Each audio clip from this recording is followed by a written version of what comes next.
What'd you get Natalie for Mother's Day? Well, nothing yet.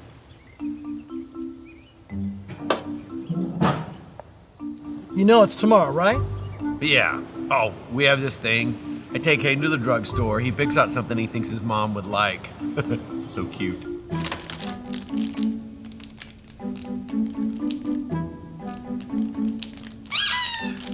You should see her face when she opens those gifts.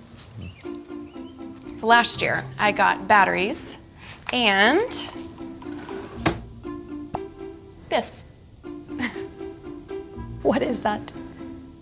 No idea. But I love the expressions that they make when they think that I'm using the gifts that they bought me.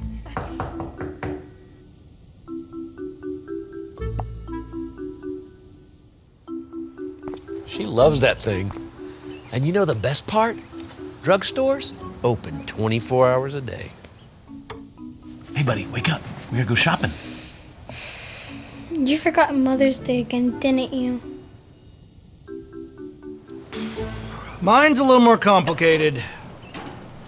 Unfortunately, I married into her family's long tradition of epic Mother's Day gifts. Bill?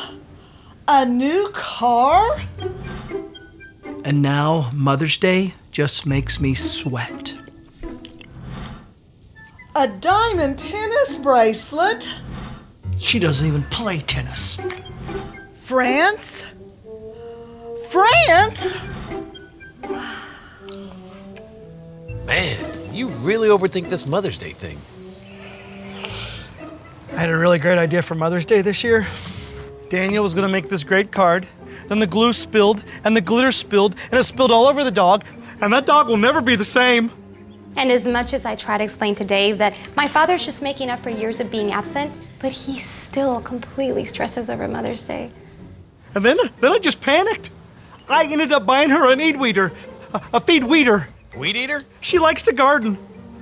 I cannot give my wife something that eats weeds. Why can't I stop sweating? Calm down, my man.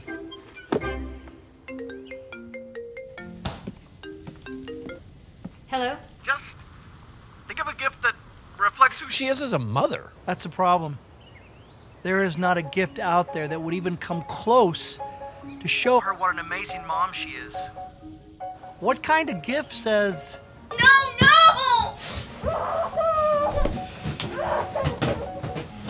something about nail polish? Got it.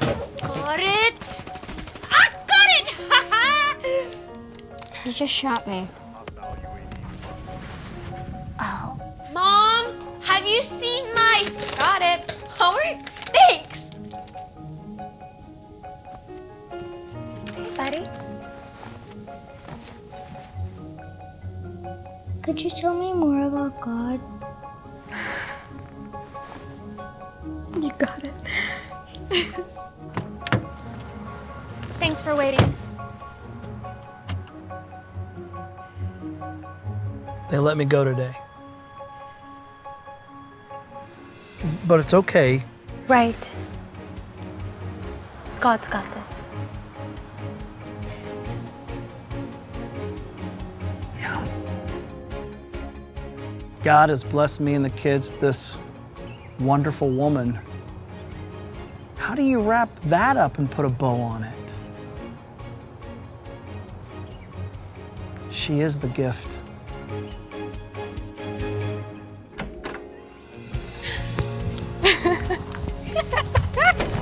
Hey, I heard you loud and clear.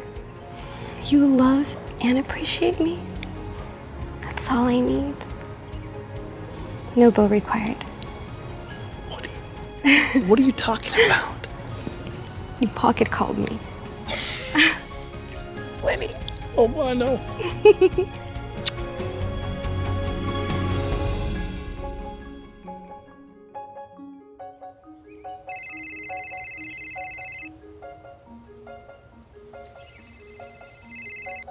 Hello? Hey, babe. I mean, we're still good with that whole drugstore thing we got going on, right? Ow. You still there? Happy Mother's Day. Thank y'all for coming to church, bringing up your kids in church. It's always the best way. Thank y'all for that. Okay, in honor of Sharon, we're going to start off with some groaners again. Get those out of the way. So, do you know why the computers are so smart? Because they listen to their motherboard. Thank y'all. Thank you. What did the mother say when the child was not wanting to eat her veggies? Peas, give them a chance. Do you know how bat mothers sleep upside down? They get the hang of it. Told y'all. I warned you. What did the mother spider tell her baby spider? Don't spend too much time on the web. And why do mother kangaroos hate rainy days? Because then her kids have to play inside. Well, there was this daughter that asked her mom's, like, how does it feel to have an intelligent and smart daughter? The mother replied, I don't know. Ask your grandma. Yeah, Becky overheard this once at a store. This mom was saying, Philip, do you think I'm a bad mother? He said, my name is Paul. Here's a story about three brothers that were competing over getting their mom the best Mother's Day present. The first brother said, I got Mom the best gift ever. I bought her a brand new house. It's so huge. It's practically a mansion. The second brother says, no, I got Mom the best Mother's Day gift. I bought her a brand new luxury car, and I even hired a chauffeur to drive her around wherever she wants. She just has to tell him where she wants to go, and he'll take her there in her nice new car instantly. The third brother said, no, well, my gift is the best one. You know, Mom's always been religious. So I bought her a pet parrot trained by the church to say any Bible verse she wants. You just tell the parrot the book, chapter, verse number, and it will recite it from memory. Well, a few weeks go by, and each brother gets a letter from their mom regarding their gifts. To the first brother, she writes, you know, the new house you bought me is just too big. I only need one room to live in, yet I spend my day cleaning up the entire house.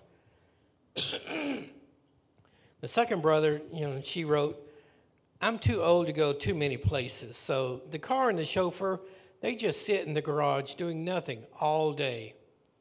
Then to the third brother, she wrote, even though it was a little on the small side, I did like your gift. The chicken was delicious.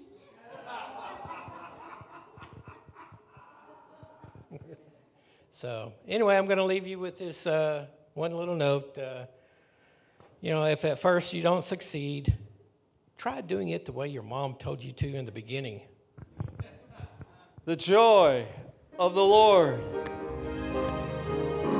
is our song. The joy of the Lord is my strength. The joy of the Lord is my strength. In the darkness I'll dance, in the shadows I'll sing. The joy of the Lord is my strength. Though the tears may fall, my song will rise to you.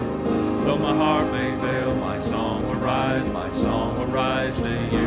While there's breath in my lungs, I will praise you, Lord.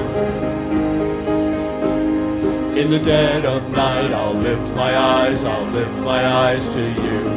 When the waters rise, I'll lift my eyes to you. Well, there's hope in this heart, I will praise you, Lord. The joy of the Lord is my strength. The joy of the Lord is my strength. In the darkness I'll dance, in the shadows I'll sing. The joy of the Lord is my strength. When I cannot see you with my eyes, let faith arise to you. When I cannot feel your hand in mine, let faith arise to you. God of mercy and love, I will praise you, Lord. Oh, you shine with glory, Lord of light, I feel alive with you. In your presence now I come alive, I am alive with you. There is strength in I say, I will praise you, Lord. The joy of the Lord is my strength. The joy of the Lord is my strength.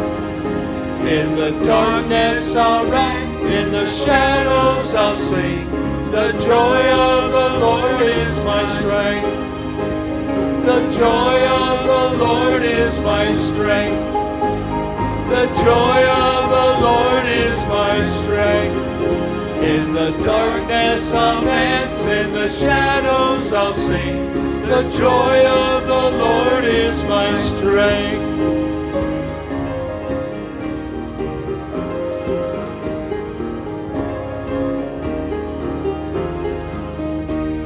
When sorrow comes my way, you are the shield around me. Always you remain my courage in the night. I hear you call my name. Jesus, I am coming, walking on the waves, reaching for your light. The joy of the Lord is my strength. The joy of the Lord is my strength. In the darkness I'll dance, in the shadows I'll sing. The joy of the Lord is my strength. In the darkness I'll dance, in the shadows I'll sing. The joy of the Lord is my strength. I hope that's true this morning for you. Ladies, I hope that your joy in the morning is the strength of Jesus. Each day you get up and you worry about the kids and grandkids and husband, and you have a lot of things on your plate. Maybe this song will put a little dance into your life through this next week. God is our vision. Amen. You are my vision, O King of my heart.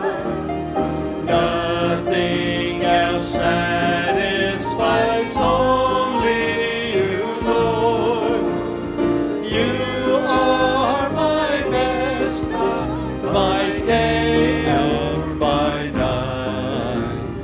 Waking or sleeping, your presence, my life.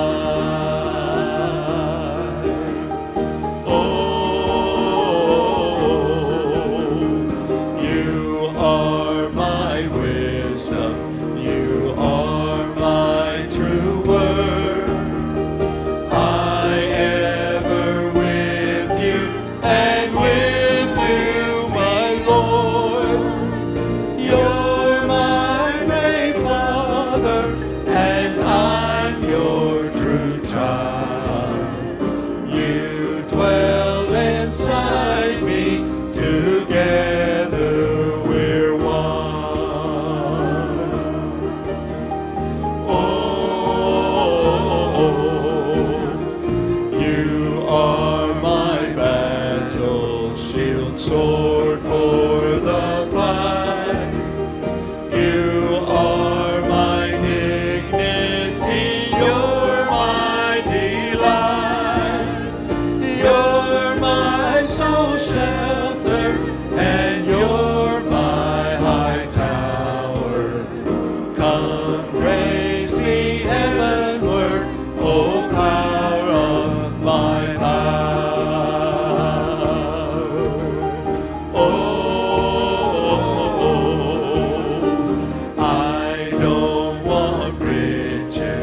great mighty God.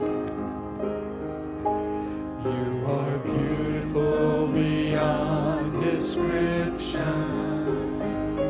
too marvelous for words, too wonderful for comprehension, like nothing ever seen or heard.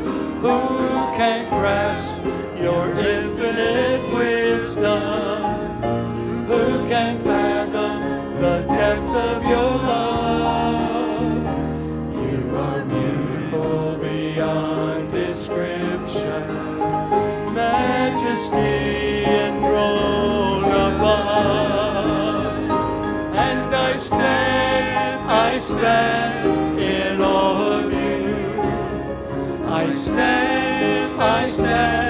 in awe of you. Holy God, to whom all praise is due, I stand in awe of you.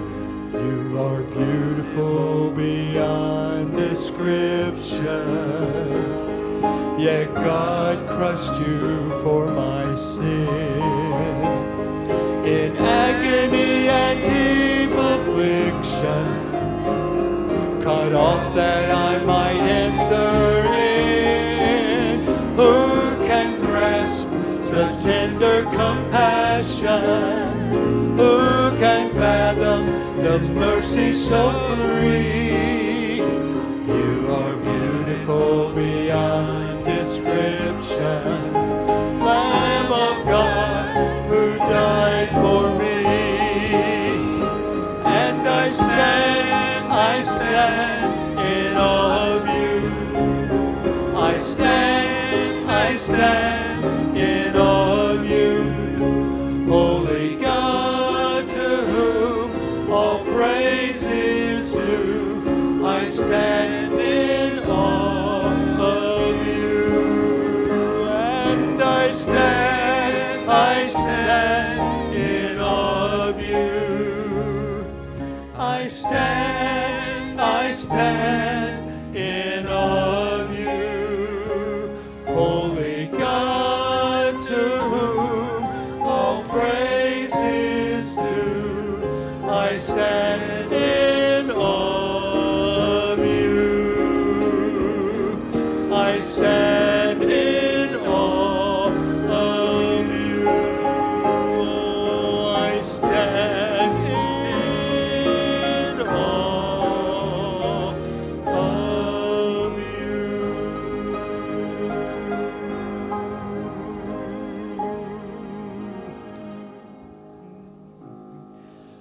Thank you for the cross, Lord.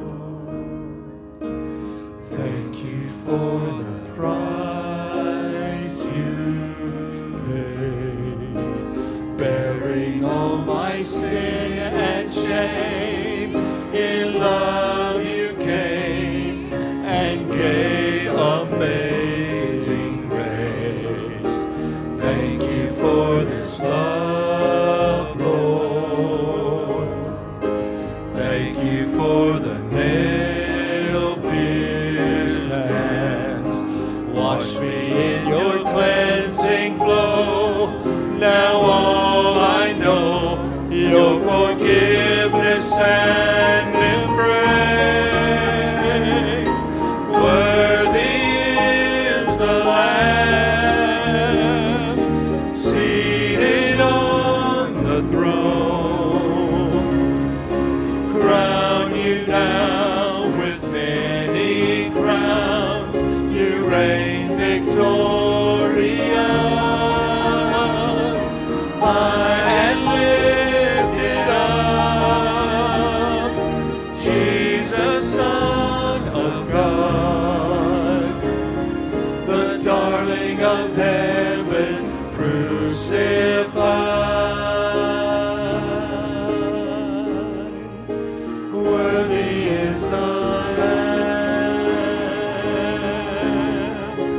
Worthy is the Lamb. Thank you for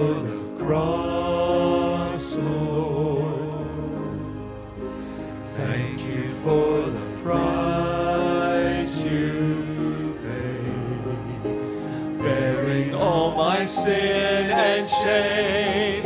In love you came and you gave amazing grace.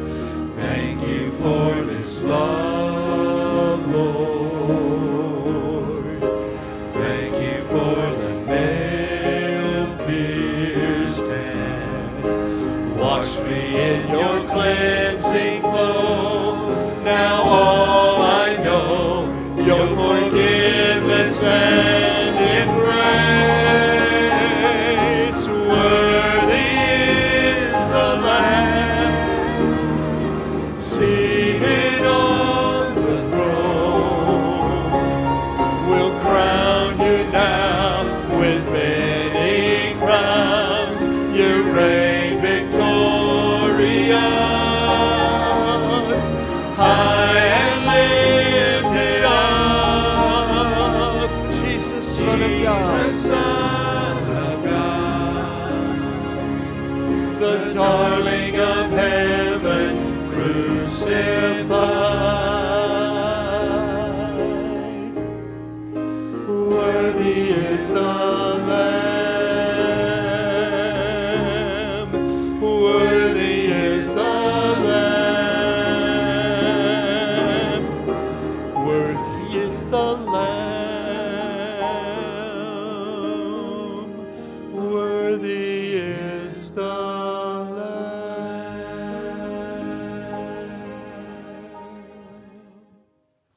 Just push on the button. Well, good morning. Happy Mother's Day. When Scott asked me to do this after I got done laughing, I said, okay, I'll try, but I'm not a preacher. You'll find that out really soon if you don't already know. So I asked him to sit up here with me to give me some moral support and to do this thing. So today I have some questions. In just a minute, we're going to let some of you come up and answer the questions that are on the back of your notes here. So we'll look at the first question, which is, coming right up. Okay. Who helped you know how to be a mother, and what did they teach you? So I would really, I didn't mention, I'd really like for you to come forward if you want to do this first question. If you have an answer for it, would you just come up unless you can, and Scott will come back to with the mic, right? Yeah, the reason we want you to come up here is because, of course, we're on video. Yeah. And you want the best looking people to come up here, so moms would be the best looking people to come up Or here. dads. By the way, this is for men too, because you have moms. And especially if your mom is here, I'm sure they'd like to hear from you. So the first question, who helped you know how to be a mother? That wouldn't work with dads, but anyway, what did they teach you? So. Well, Jerry just stood up back there, You so I'm coming back. When you said men, I think Jerry got all excited. Well, of course, it was my mom that helped me know how to be a mother.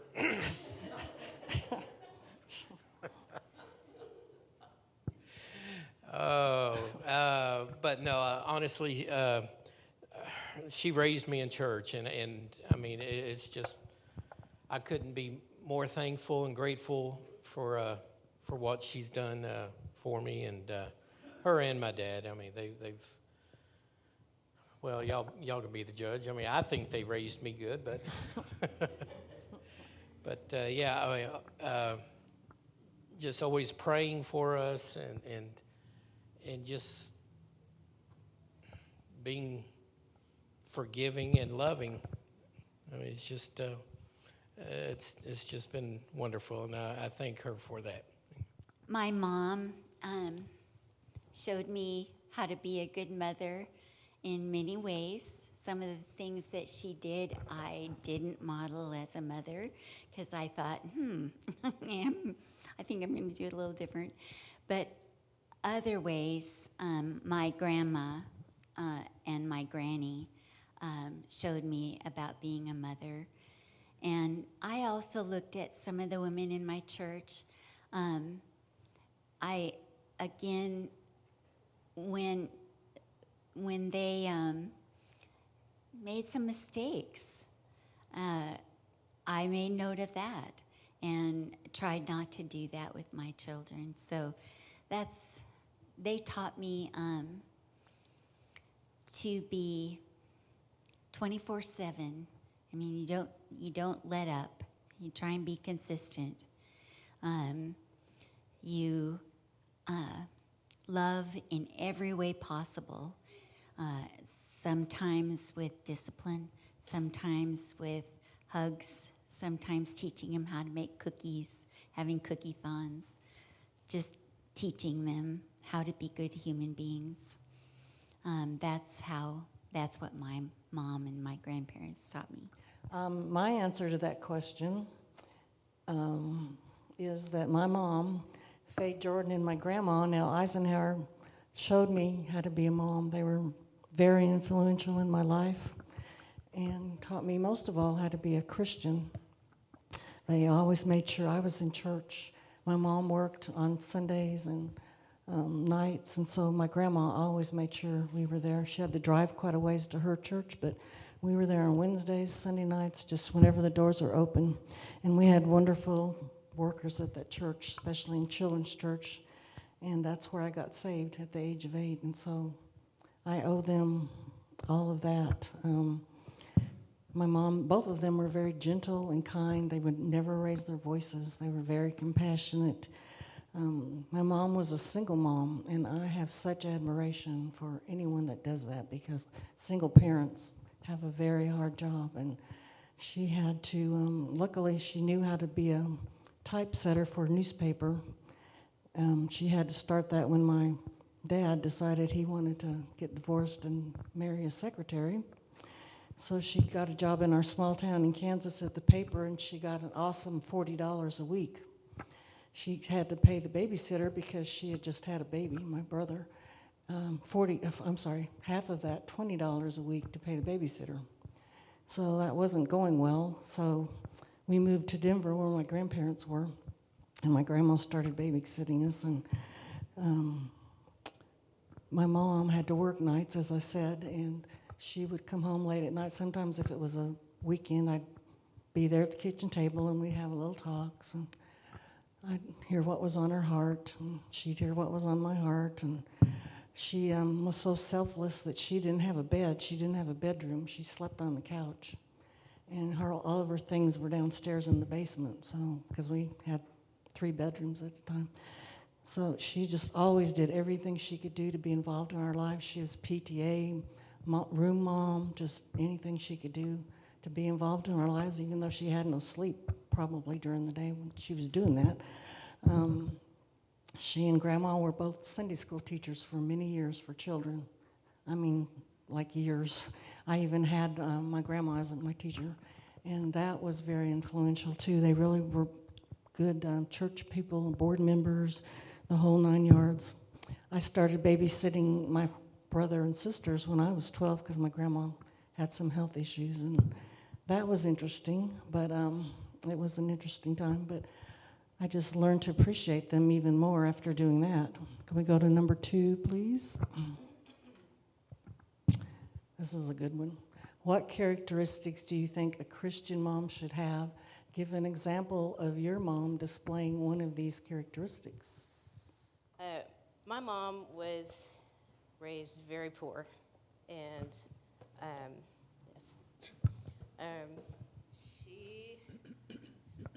she was very quiet, and she taught me how to be meek and mild about things, and to be very humble. That being said, my second mom over there, Aunt Joanne brought me to church when I was younger, and I can never thank her enough for that. Set me on a good road.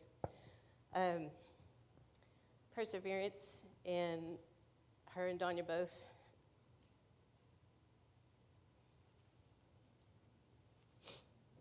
Perseverance and unconditional love is just one of the words that Jerry said, and Tanya was great at that.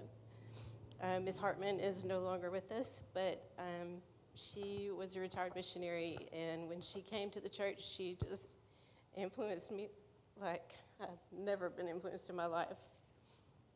She was all about service, and if you knew her, you knew that she gave whatever she had.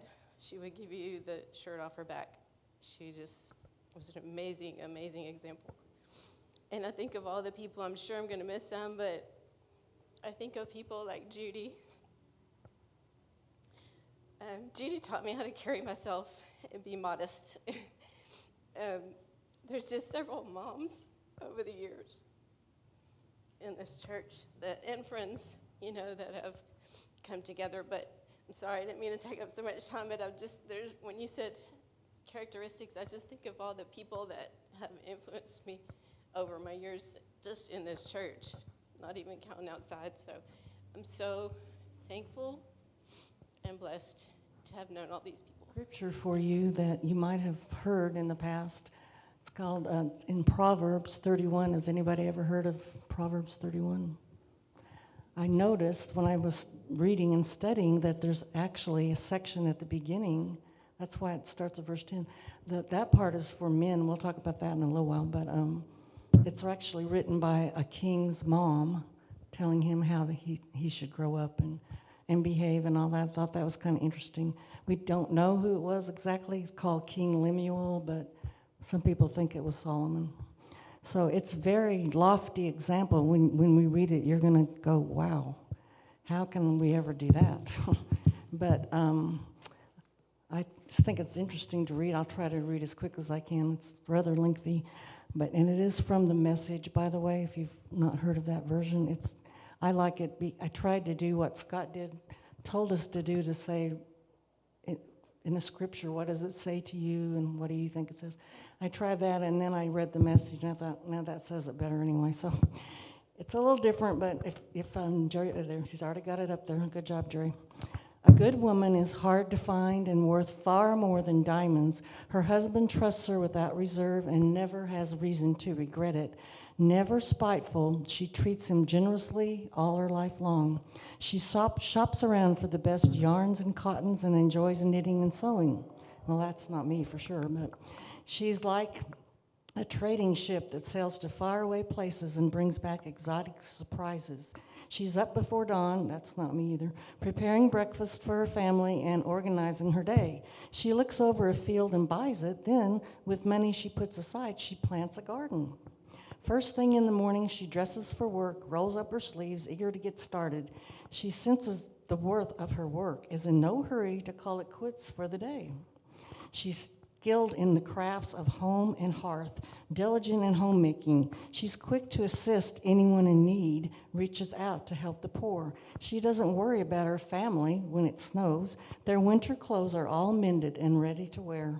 She makes her own clothing and dresses in colorful linens and silks. Her husband is greatly respected when he deliberates with the city fathers. She designs gowns and sells them, brings the sweaters she knits to the dress shops. Her clothes are well made and elegant, and she always faces tomorrow with a smile. When she speaks, she has something worthwhile to say, and she always says it kindly. She keeps an eye on everyone in her household and keeps them all busy and productive. Her children respect and bless her. Her husband joins in with words of praise. Many women have done wonderful things, but you have outclassed them all. Charm can mislead and beauty soon fades, but the woman to be admired and praised is the woman who lives in the fear of God. Give her everything she deserves. Adorn her with praises. Wow, y'all like that one? That's quite the woman, isn't it? We'll talk about that a little later, but would anybody like to answer our question number 2? I can't let this moment pass because of my mom. My mother also was brought up, and she was very poor. When she and my dad moved to Texas, and mainly when they moved to Baytown, my mother prayed that she would find a place where she could walk and take us 4 little ones to church. I was the oldest, and we were just stair steps. And God found Baytown. And she started out, and she had walked several blocks. She had me, and then she had a baby in arms, and then the 2 in between. And she walked to church that first Sunday. To get us in church, God placed her next to a neighbor that had a car. And her husband worked shift work. But Jewel Cliff became a friend of my mother's. And she took, the 2 women would take 7 kids, 7 kids in a car to church. And Jewel took us, Mama, and us 4 kids in her car so that we did not have to walk. But that's what she prayed for. And God saw that she had it. My dad was not a Christian. But my mother saw that we were in church for every service.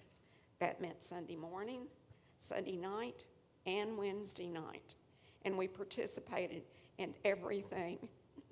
She was not only my mother, but she was my very, very best friend. You can't ask for any more than that. Thank you, Judy.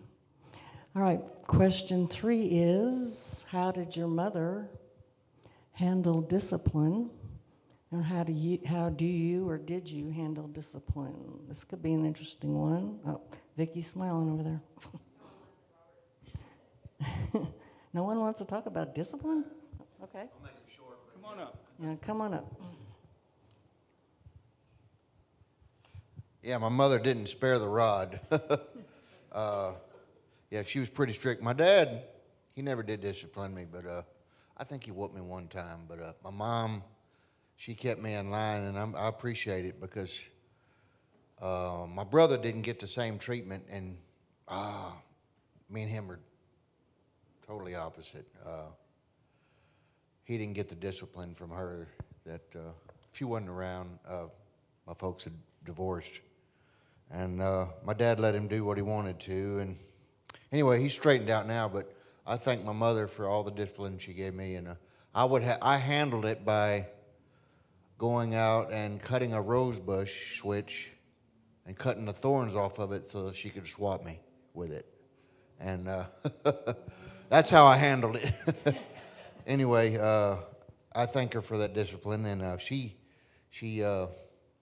read the Bible to me and made sure we had a Bible in the house so that she could read it to me. Thank you, Mama. Thank you, Mike. Oh, uh-oh, Casey's coming up. Whoa. Good, Casey. My parents divorced when I was 8, so she raised me too. And I definitely acted out because I was during my preteen years, so I'd leave stuff everywhere. She'd definitely yell at me a lot, but I think it helped a lot raise me. Thank you, Casey. Honesty's good. Anybody else in discipline? I just have a quick thing to say about that. My mom hated conflict. She's such a gentle person. And because she was a single mom, I think she was tired a lot. And so she would say, you know, you're going to have this punishment or that punishment. But then it would kind of get pushed to the side, maybe not even remembered, whatever, I don't know. So, but she meant the best. She just, like I say, couldn't do it. My motto as a mom was mean what you say and say what you mean. I think that's very important.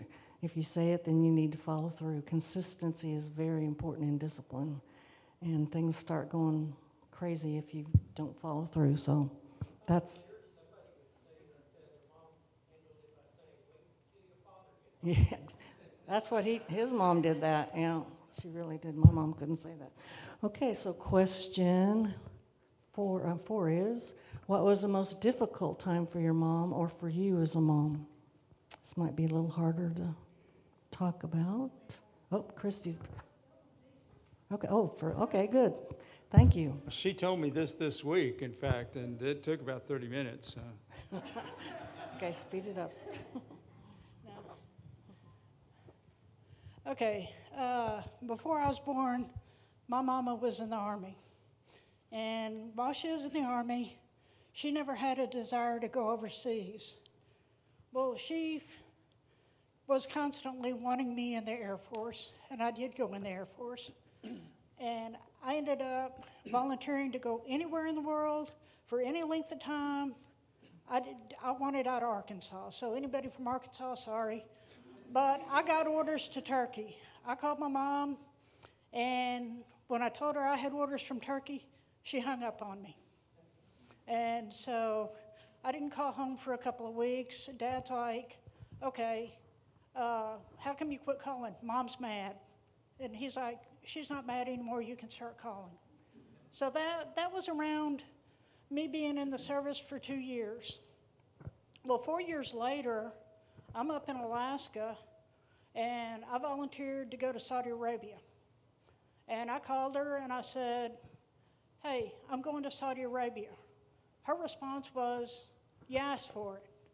So, like I said, I'm sure that the fact that I was not smart enough to understand that while I was in the Air Force, harm could possibly come to me, I know that that probably created a lot of gray hairs on her head because she just did not know what I was going to do next while I was in the Air Force.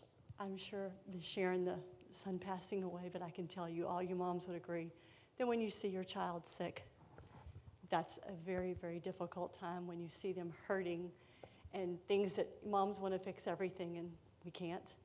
And it doesn't matter if they're little bitty or they're older, when you see them sick and hurting. And I would say that going through a difficult time like that, when you have your root base, you turn to it, and it makes you a stronger Christian, a stronger mom, and so that when the blessings come, which is her next question, is that this morning when I drove up and I was talking to my dad, my son was already in church before me. And when I see the tail lights going out of our long driveway on Sunday morning, I can't tell you that I wouldn't trade those difficult times for making us me a stronger mom and a stronger family and doing what we need to do, and that's drawing closer to him all the time.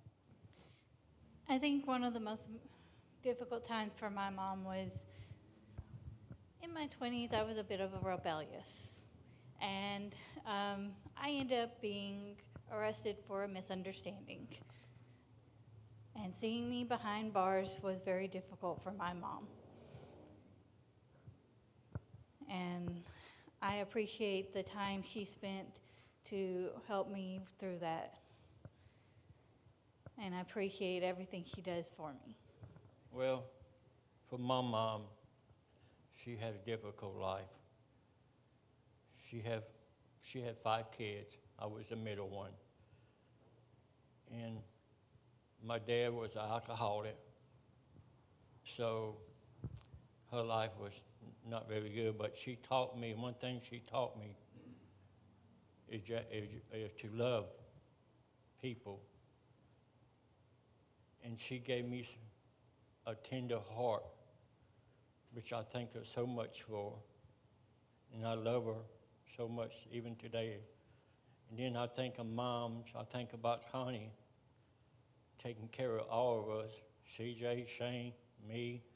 When Shane was in the hospital with cancer, she was there all the time. And she takes care of me even now. I have lots of problems going on, and she's there with me. And I just thank God for Mom. Without moms, where would we be?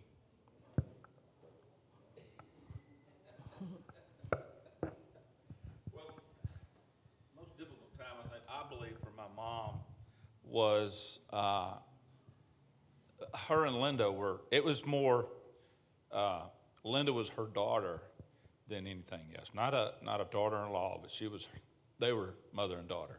So the most difficult time, I believe, for my mom was losing Linda.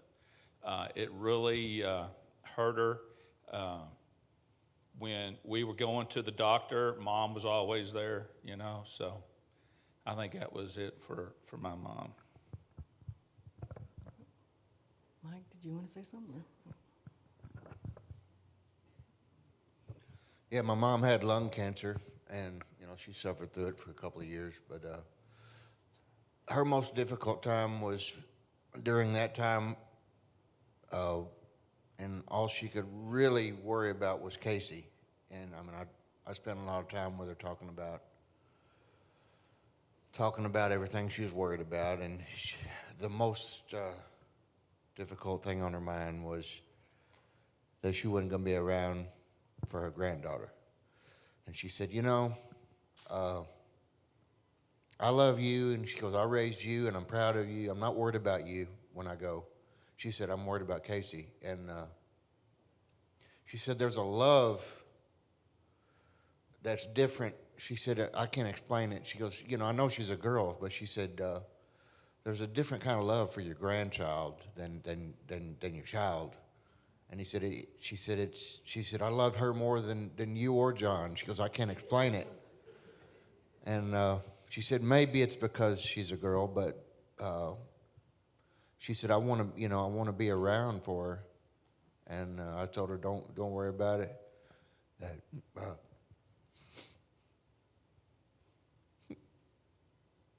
that I'd teach her the way she taught me. Thank you, Mike. I'll just quickly throw in something about my mom. As you know, she's a single mom. She had to work really hard. Men were everywhere in the composing room. There were hardly any women. She always saw we had food, we had clothes, we even had extra things. The thing I just am amazed that she worked overtime at that paper so I could go to college and leave without debt. That's just mind-boggling to me. Even though college was $29 an hour back then, still, that can't have been easy for her. So that was just a huge blessing. And my hardest time, might sound kind of silly, but was when I had to leave my kids at college, my sons, because we were in North Carolina and they were in Nashville and Oklahoma, so we didn't get to see them on the weekends or very often at all, and that was just hard. Scott was all excited about it, but I don't know why, but I just missed them. I missed their dirty clothes, cleaning their rooms, just hearing their voices, but we got through it, and they're now out there. It's fine, wonderful men, so it was worth it. All right, our last question. This might get a lot of response here. What are the most blessed times to be a mom? Well, I'll start real quick then. The most blessed times for me were when you see your children grow into men or women who love the Lord, love their family, love their wives. To me, that's all I could ask for. It was when they were little, of course, moms, don't you love the little pictures they draw, the little I love you on it and all that. That was precious too. So there's a lot of blessings to being a mom, and because they have a great dad, it's been even better because we worked as a team, so that helps too. Any other? I was thinking about when you're a mom, you don't have anybody to prepare anything on special occasions like my birthday. And it happened to be that this particular birthday, I was downhearted about that. And my girls, I have 4 daughters, all in 4 years. So they're the stair steps, sort of. I have twins in the middle, but we have twins in the middle. But I explained to them, when you're a mom and nobody makes you a cake, nobody sings happy birthday, and I was pouting about it. And my kids disappeared, and I was making bread or something, and they came in they had taken school paper and cut it into a layered cake, 3 tiers, and it was round, and it had dimension with candles standing up on top of it, and they sang happy birthday to me. That was a wonderful time. And I still have that cake. It's squished now, but I still have it. It meant so much to me that from their resources, just some colored pencils and paper, they made me a cake. The most important quality of a Proverbs 31 woman is she is not known for what she does. She's not defined by that, but who she is. And she loves God and honors God. And if we seriously, all of us women, seriously seek to revere and honor the Lord, we are already Proverbs 31 women. Did you know that? Maybe we don't do all the things she did in the scriptures, but we can be that same woman if we just follow God, love Him with all our hearts, and follow His way for us. We're there. So ladies, I congratulate you for being that. And gentlemen, verses 1 through 9 of this chapter, if you want to read it, are for you. You're to be a man of honor and integrity, and I'm sure you are. So don't think you're left out, because you're not. You're very important to all of us. Proverbs 31 is a beautiful description of the qualities of a godly woman. She works hard, serves her family, gives to the needy, and reveres the Lord. So thank you, ladies.